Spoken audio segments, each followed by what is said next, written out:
Assalamualaikum warahmatullahi wabarakatuh. Salam sejahtera bagi kita semua. Selamat datang pada pernyataan diri dosen dalam unjuk kerja Tridharma Perguruan Tinggi atau PDD UKT-PT pada unsur pengajaran. Sebelumnya perkenalkan, nama saya Titis Fatarina Mahfira dan saya merupakan dosen program studi dari S1 Manajemen Fakultas Ekonomi dan Bisnis Universitas Negeri Jakarta dengan bidang ilmu manajemen keuangan. Pada kesempatan kali ini, saya akan menjelaskan rencana pembelajaran semester untuk mata kuliah Statistika Ekonomi dan Bisnis 1 yang merupakan mata kuliah wajib yang harus diambil oleh mahasiswa pada Fakultas Ekonomi dan Bisnis Universitas Negeri Jakarta. Untuk mata kuliah ini dibebankan sebesar 3 SKS. Untuk mata kuliah Statistik Ekonomi dan Bisnis 1 akan membahas terkait dengan pemahaman dasar mengenai data dan statistik, termasuk dengan jenis-jenis data, serta metode pengumpulan, pengolahan, penyajian, dan analisis data secara deskriptif. Pada mata kuliah ini, mahasiswa juga akan dibekali kemampuan untuk menginterpretasikan data guna mendukung proses pengambilan keputusan yang berbasis informasi. Selain itu, materi-materi juga mencakup terkait dengan pembahasan mengenai angka indeks dan metode peramalan sebagai alat bantu dalam analisis data kuantitatif. Adapun dalam mengikuti mata kuliah ini, capaian pembelajaran mata kuliah yang disasar adalah mahasiswa mampu memahami konsep dasar statistik, jenis data, skala pengukuran dan juga probabilitas. Mahasiswa mampu mengumpulkan, mengolah dan juga menyajikan data secara sistematis. Mahasiswa mampu menerapkan analisis statistik deskriptif dan juga menghitung angka indeks, serta mahasiswa mampu menginterpretasikan data dan hasil analisis untuk mendukung pengambilan keputusan.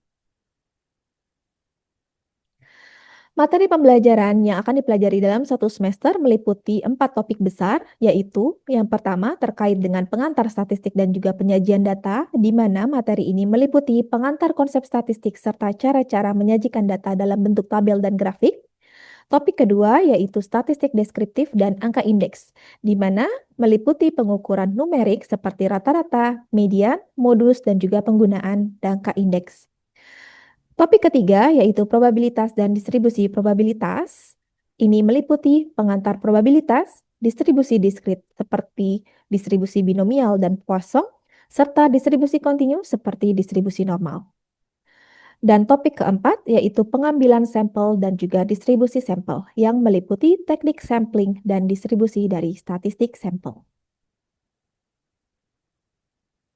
Kegiatan pembelajaran yang dilaksanakan dalam kelas ada beberapa metode, yaitu ceramah atau presentasi, diskusi dan tanya jawab, baik antara dosen dan mahasiswa maupun mahasiswa dan mahasiswa, lalu tugas serta latihan soal, baik secara individu maupun secara kelompok, dan case-based learning dan juga project-based learning yang dibebankan secara kelompok, di mana metode-metode tersebut akan mendukung student-centered learning, ya, yang memusatkan mahasiswa sebagai pusat pembelajaran agar mahasiswa aktif dalam semua proses pembelajaran. Metode pembelajaran yang dilaksanakan dibagi menjadi dua, yaitu secara sinkron dan juga asinkron. Sinkron seperti tatap muka di dalam kelas, lalu tatap maya dengan melalui aplikasi meeting seperti Zoom Meeting, Microsoft Teams, maupun Google Meeting, dan juga dengan bantuan aplikasi Quizzes. Serta untuk metode asinkron sendiri, dimanfaatkan aplikasi-aplikasi seperti Google Classroom dan Microsoft Teams sebagai tempat untuk pengumpulan tugas dan juga diskusi secara online, dan juga aplikasi YouTube untuk mengakses materi-materi pembelajaran yang diperlukan. Sumber bahan ajar terdiri dari buku-buku dan juga jurnal, di mana buku referensi utama digunakan buku dari Jagia dan Kelly, dan juga jurnal-jurnal yang relevan dengan materi-materi yang diajarkan pada mata kuliah Statistik Ekonomi dan Bisnis 1. Komponen dan proporsi penilaian pada mata kuliah ini, UTS dan ujian akhir semester masing-masing berbobot 20%. Lalu untuk tugas baik individu maupun kelompok, serta tugas CBL, Case Based Learning, dan Project Based Learning 55%, dan kehadiran serta partisipasi kelas 5%. Baik, berikut ini saya akan sajikan juga salah satu sampel dalam pembelajaran di kelas. Silakan menyaksikan. Terima kasih. Oke, udah siap semua ya? Oke, bismillahirrahmanirrahim. Assalamualaikum warahmatullahi wabarakatuh. Ya, selamat pagi, salam sejahtera bagi kita semua. Rekan-rekan, hari ini kita masuk ke pertemuan ke-15 ya, terakhir untuk mata kuliah statistik ekonomi dan bisnis 1. Ya, di mana hari ini kita akan membahas terkait dengan sampling ya atau teknik pengambilan sampel dan juga distribusi sampling. Ya, seperti biasa sebelum mulai kita akan berdoa terlebih dahulu. Silakan dipimpin untuk berdoa. Aldo, saya minta tolong. Sebelum kita memulai kelas pada pagi hari ini, baiknya kita memulai dengan baca doa. Baca doa dengan kerjaan masing-masing. Baca doa dimulai. Amin amin ya Allah. Amin amin ya Allah. Oke, amin. Ya, terima kasih. Baik, kita hari ini chapter baru ya. Sebelumnya ada yang ingat materinya apa? Continuous distributions ya. Nah, hari ini kita masuk ke sampling and sampling distributions ya. Sebelum kita masuk ke materi, saya sampaikan terlebih dahulu learning objective ya atau capaian pembelajaran kita di chapter ini ya. Yang pertama yaitu mahasiswa nih teman-teman nanti diharapkan bisa menjelaskan terkait dengan bias sampel ya, bias sampel umum. Lalu bisa mendeskripsikan berbagai metode pengambilan sampel dan juga bisa mendeskripsikan terkait dengan pengambilan sampel dengan teknik simple random sampling, bisa membedakan antara stratified random sampling dan juga cluster sampling.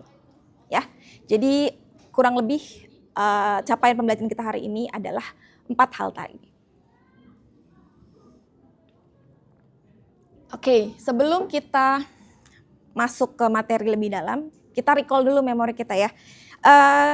Kalau di statistik kita kan sering ngomong populasi gitu ya. Ada yang ingat nggak apa sih populasi itu? Apa itu populasi? Itu udah ada definisinya, tinggal coba kalian ingat-ingat lagi apa sih kemarin bilang populasi gitu. Kalau kita melakukan penelitian, pasti kita akan familiar dengan kata populasi. Ayo. Naila? Data yang diteliti. Bisa dibilang data yang diteliti, tapi datanya data seperti apa?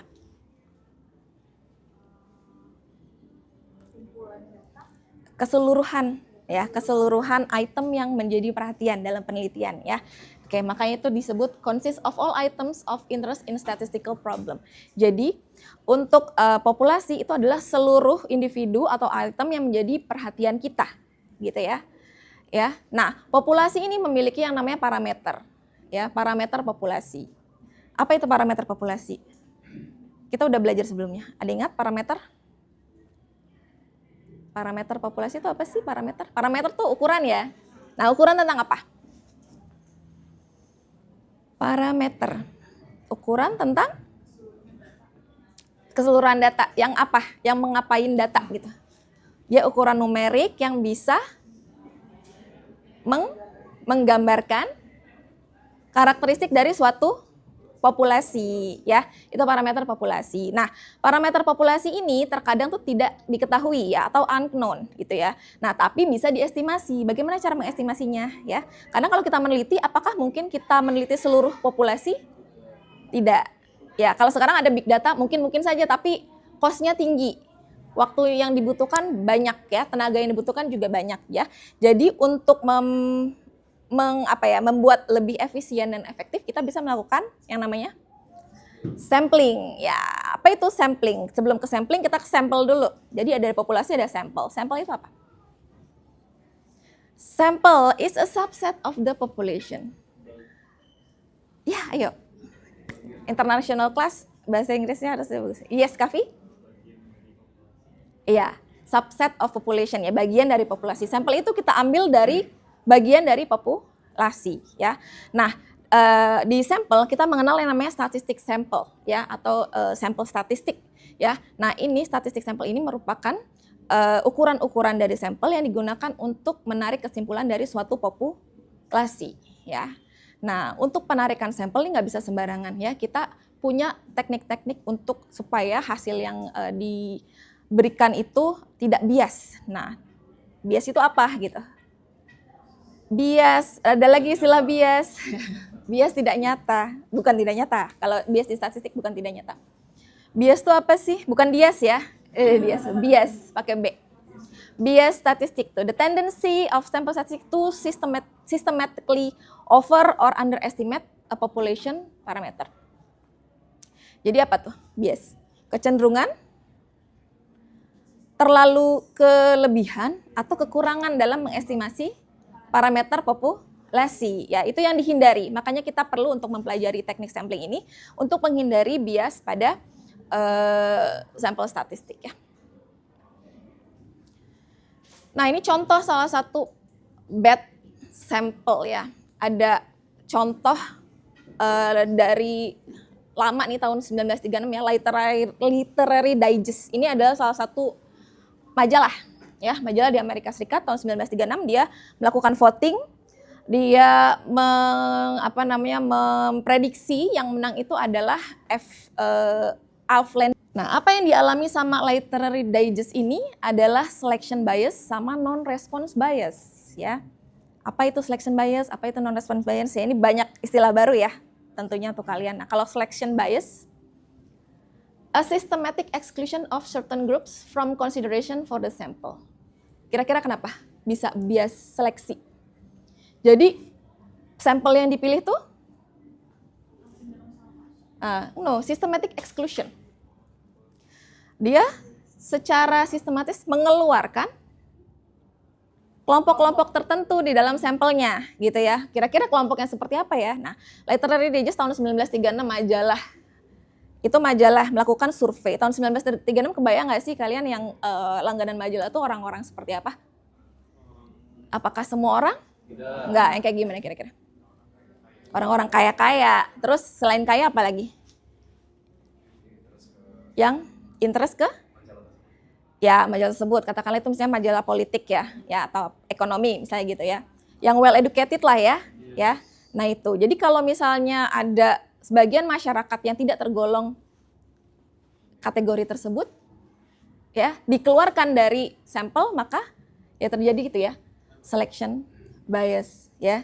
Jadi bias seleksi. Jadi ketika kita isi sampel, kita mengeluarkan kelompok yang penting yang memang harusnya kita pilih ya. Ya, ada lagi yang kedua jenis bias itu non-response bias. Nah, kalau ini bias karena adanya non-response, ada sampel yang harusnya menjawab tapi ternyata tidak menjawab gitu ya. Misalkan tadi si Literary Digest dia punya subscriber 100.000 ya, 100.000. Yang ngisi pollingnya cuma 24%. Ya, 24%. Sisanya berapa? S2, S3. Ada juga satu lagi D4 ya. Ya D4 setara S1 tapi anggaplah itu jenjang yang berbeda ya. D4, S1, S2, S3. Nah, kita bisa kategorikan dulu. Ya, kita kategorikan dulu. Itu kan berjenjang ya, dari yang paling rendah, sedang sampai tinggi. Gitu ya. Nah, kita bagi, setelah dibagi, misal kita ambil masing-masing 10 sampel. Ya, jadi dari S1 10, D4 10, S2 10, S3-nya 10 ya. Itu disebut stratified random sampling. Ya, bisa dipahami? Bisa ya? Oke.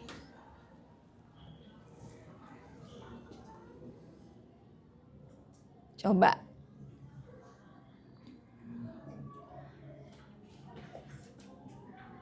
Nah, ini ada mirip-mirip nih.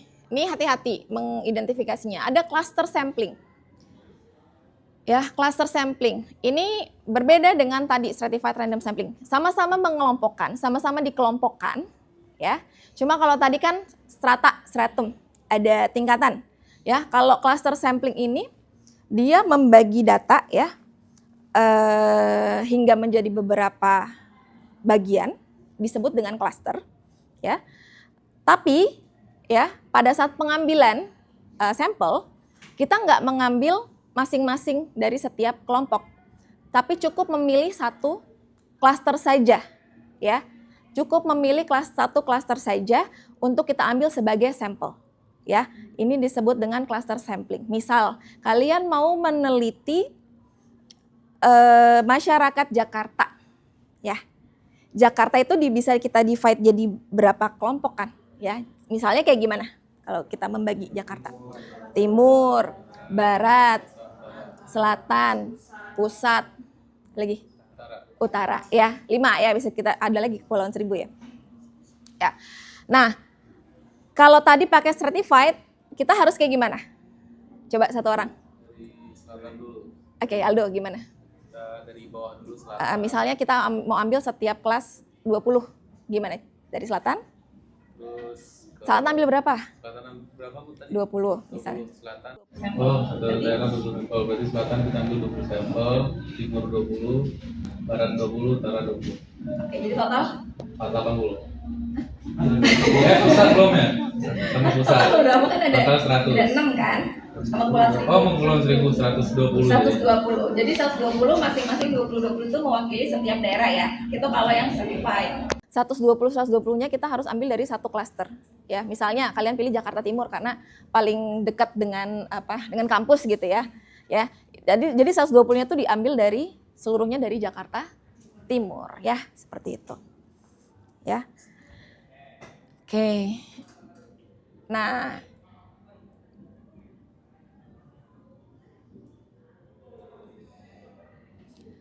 mirip-mirip ya tadi, tapi hati-hati ya ketika membedakan certified sampling sama cluster sampling, ini ada bedanya ya. Jadi pastikan ya kalau certified sampling itu sampelnya terdiri dari elemen-elemen dari setiap kelompok. Jadi setiap kelompok ada perwakilannya ya. Tapi kalau yang cluster, sampel terdiri dari seluruh elemen dari satu kelompok ya. Bisa dibedakan ya? Bisa ya. Ya, dan kapan kita pakai gitu ya? Kalau certified itu preferred when the objective is to increase precision. Kalau tujuan kita tuh mau meningkatkan presisi ya dari ke estimasi ya. Sementara kalau cluster, kalau misalnya kita memang terbatasi oleh biaya tenaga ya dan lain-lain. Contoh-contoh dari non probability sampling. Yang pertama accidental sampling, sampel accidental. Apa itu sampel accidental? Sampelnya dipilih karena berada pada waktu, situasi, dan tempat yang tepat. Contohnya kayak gimana tuh gitu ya. Misal kalian mungkin pernah jalan-jalan gitu ya di tempat umum, ada orang yang nanyain gitu ya, misalnya di KFC lah gitu ya. Saya pernah tuh di KFC didatengin sama entah manajernya atau apa gitu ya. Itu untuk nyobain menu baru. Ya, itu kan dia lagi nyari ini ya, orang untuk sampling menu barunya dia, menanyakan pendapat terkait dengan menu barunya dia. Ya, nah kenapa saya yang dipilih di situ? Yang berikutnya kuota, ya sampling kuota. Sampling ini pilih karena ada kuota, ya kuota. Jadi mirip kayak stratifikasi karena dia itu kita tuh harus mengkategorikan dulu sampel yang mau kita ambil. Misal nih, kita mau meneliti preferensi kopi kali ya untuk mahasiswa gitu ya. Mahasiswa ini lebih suka jenis kopi yang seperti apa gitu ya. Nah, kita bikin dulu berdasarkan gender. Misal, kita kategorikan berdasarkan gender. Kita mau sampel kita tuh 50% dari perempuan, 50% dari laki-laki, ya. Nah, karena ada kuota, ini kan 50% perempuan, 50% laki-laki. Misal kita mau ambil sampelnya adalah 100. Berarti 50 orang harus perempuan, 50 orang harus laki-laki. Jadi kalau misalnya saya sudah mengumpulkan 50 perempuan, boleh nggak saya ambil lagi misalnya 10 perempuan lagi? Kalau kuota sampling, nggak boleh ya. Jadi 50-nya harus dari laki-laki. Jadi kalau kuota sudah terpenuhi, maka kita harus ganti ya ke kuota yang lain. Yang terakhir, snowball sampling. Ya, snowball sampling. Apa itu snowball sampling? Snowball tahu ya? Apa? Bola salju. Bola salju itu gimana ininya? Apa namanya? Karakternya? Bulat, ya bulat. Dia bulat kecil, kalau digulung-gulung makin besar gitu ya. Ya, bulat kecil digulung makin besar. Nah, snowball sampling tuh sifatnya seperti itu. Jadi mungkin awalnya kita nggak tahu responden kita tuh siapa. Kita hanya punya satu informasi. Misalnya kita mau neliti mungkin sesuatu yang sifatnya sangat rahasia ya, kayak jaringan narkoba gitu kan. Nggak mungkin kan semua orang tahu. Kalau tahu kan pasti polisi udah datang gitu ya. Tapi kita misalnya mau meneliti itu, mau take risk untuk meneliti tersebut. Kita punya satu informan nih, misalnya nih, informannya si misalnya siapa ya, si B lah gitu ya. Misalnya si B ya. Nah, dari si B kita gali, si B akhirnya keluar lagi satu nama, si C gitu ya. Si C, kita kejarlah si C nih. Dari si C kita gali lagi, dapat info lagi nih kalau ada jaringan lain ya, ada si D gitu ya. Nah, terus seperti itu. Jadi informasinya itu seperti menggulung seperti bola salju ya. Gitu ya. Oke, sebelum masuk tugas mungkin ada pertanyaan dulu terkait materi barusan? Ada pertanyaan? Pertanyaan? Yes. Kenapa? Tunjuk. Ya, Dias. Iya loh.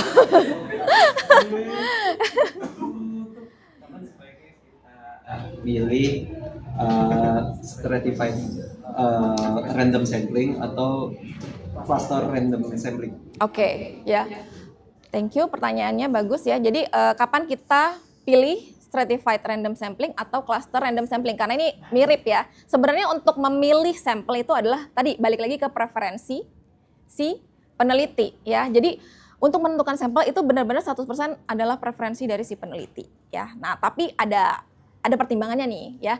Kita harus memilih yang stratified random sampling itu ketika memang tujuan kita mau meningkatkan tingkat keakuratan dari parameter populasi ya, tingkat keakuratan dari estimasi parameter populasi. Itu ya, kalau kita mau pilih stratified rather than cluster, itu karena kita mau estimasi kita nih lebih presisi gitu ya, lebih akurat ya. Nah, tapi kalau misalnya tadi ya, biaya kita terbatas ya, waktu kita juga terbatas, tenaga kita juga terbatas, maka kita pilih yang lebih convenience buat kita ya, kita boleh pilih ke cluster ya, itu memungkinkan ya, jadi nggak ada masalah ya, tergantung preferensi dari si peneliti, balik lagi seperti itu ya. Oke, udah semua?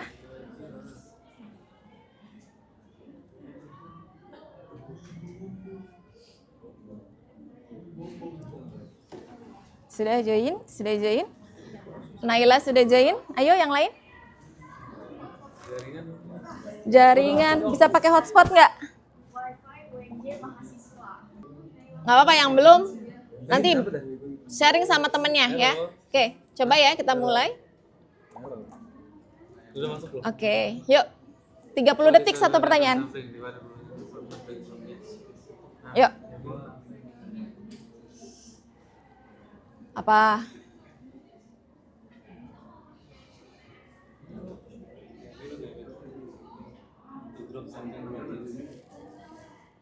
Kita lihat siapa yang konsentrasinya paling bagus tadi. Kenapa? Coba. Kenapa itu begitu? Saya juga nggak tahu. Weh. Naila, ayo lagi, sudah? Ya. 30 detik, yuk. What is cluster sampling?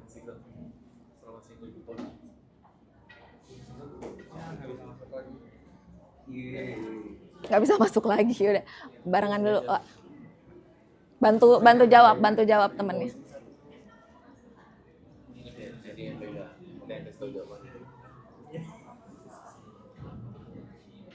Waktu kalau lama jawabnya nilai kecil. Suara makin kecil, makin. Oke, dah end session. Makan. Siapa juara pertama? Mulatifah ya. Kedua Naila Zafira, ketiga Rishad Ali ya. Kasih tepuk tangan dulu dong buat 3 temennya yang tertinggi. Oke. Tidak lupa tugas ya. tugas kelompok. Oke. Ya. Oke, tugas kelompok case based learning ya. Case based learning kita kelompok ya. Satu kelompok, kelompoknya udah punya kan ya? Satu kelompok 5 orang. Judul kasusnya menganalisis preferensi mahasiswa terhadap platform pembelajaran digital di masa pasca pandemi ya. Nah, coba kalian baca tuh ya latar belakang kasusnya ya. Seiring transisi pembelajaran dari daring ke luring setelah pandemi, banyak institusi masih memanfaatkan platform pembelajaran digital kayak apa? Misalnya Zoom ya. Google Classroom, Microsoft Teams, Moodle, Edmodo, dan lain-lain. Tapi belum diketahui platform mana yang disukai oleh mahasiswa dan faktor apa yang mempengaruhinya. Ya, ini pura-puranya ya, peneliti dari sebuah lembaga pendidikan ingin melakukan survei terhadap mahasiswa untuk memahami preferensi ini. Mereka perlu merancang teknik sampling agar hasil survei dapat mewakili populasi mahasiswa secara adil dan valid. Tugasnya, ya, secara berkelompok kalian analisis case ini, siapa kira-kira populasi targetnya, ya. Terus apa saja karakteristik penting dari populasi tersebut? Misalnya kalian mungkin mengkarakteristikkan dari program studi, angkatan atau frekuensi penggunaan dari platform digital tertentu, ya. Yang kedua, tentukan dan jelaskan teknik sampling ya. Tadi kan udah belajar nih teknik-teknik sampling. Pakainya kalian pilih apa? Jenis sampling yang probability atau non probability. Seandainya pilih yang probability, pakainya yang teknik mana? Teknik spesifiknya. Apa mau pakai tadi stratified random atau mau pakai cluster random atau mau pakai simple random ya. Beserta justifikasinya. Lalu alasannya ya tadi justifikasinya, dan yang ketiga susun prosedur pengambilan sampelnya ya. Jadi langkah-langkah operasionalnya kalian nanti mau ngambil sampelnya seperti apa, mau menentukan berapa sampelnya itu seperti apa, serta skema distribusi dari responden yang mau diambil ya. Yang terakhir diidentifikasi resiko dan keterbatasannya ya. Dalam pengambilan sampel dan berikan alternatif solusi dari keterbatasan yang sudah diidentifikasi. Outputnya laporan kelompok ya dalam PDF maksimal 5 halaman, nggak usah banyak-banyak. 5 halaman tanpa belum cover ya, tidak termasuk cover. Jadi 5 halaman itu kontennya, substansinya. Ya, jika ada infografik atau bagian skema sampling itu akan lebih baik ya, akan diberikan penilaian lebih ya. Disusun dengan format akademik ya, jangan seperti membuat cerpen atau apa ya. Disusunnya secara format akademik yang sederhana tapi jelas. Batas pengumpulannya 1 Juli, dikumpulkan lewat Google Classroom seperti biasa. Ya, oke, itu tugasnya. Ada lagi pertanyaan? Jika tidak, mungkin saya cukupkan dulu ya pertemuan kita hari ini. Ya, terima kasih rekan-rekan untuk kehadirannya dan keaktifannya. Saya cukupkan, wabillahi taufiq wal hidayah. Wassalamualaikum warahmatullahi wabarakatuh. Waalaikumsalam warahmatullahi wabarakatuh. Intinya apa?